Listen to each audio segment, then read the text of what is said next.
Hello, I'm Alastair McIntyre from electryscotland.com, and I'd like to explain about our religion section on the website.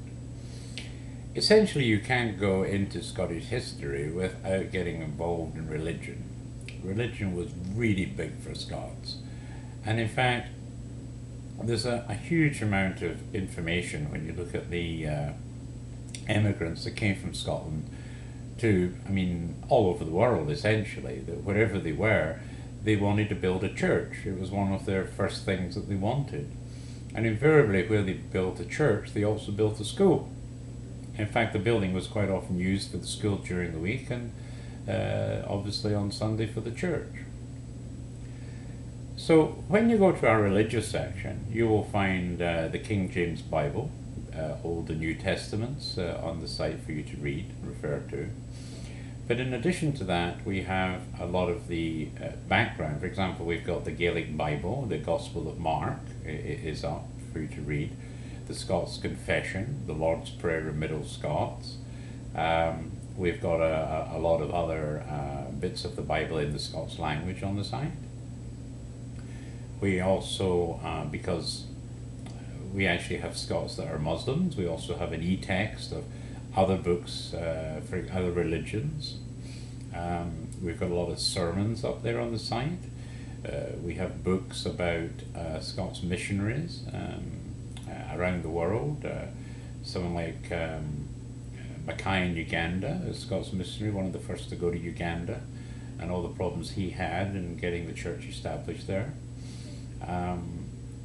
We've got like Sacred Connections to do with the Celtic Church. Really a whole pile of information and some links to external sites that you might well find useful. If I refer to the page,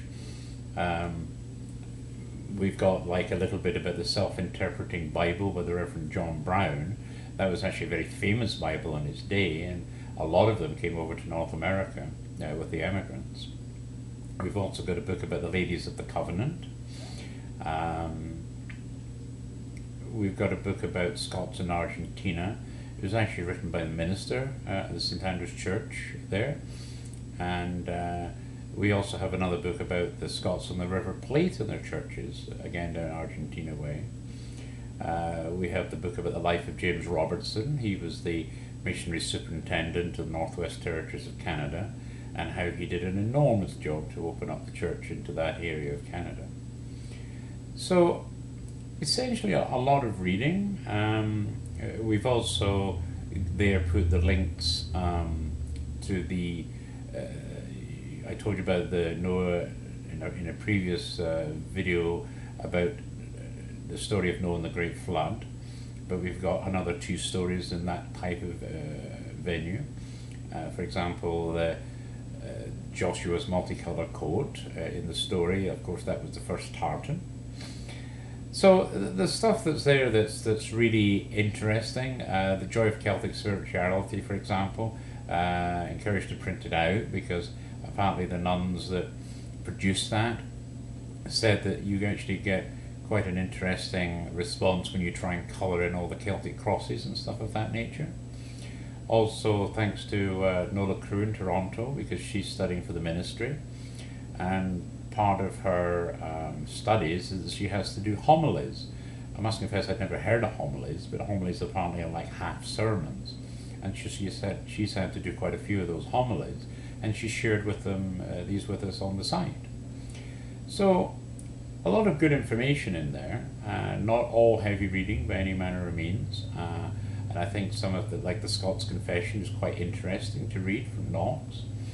And so I think basically if you're looking at religion, you have to be aware that the Scots were big on religion.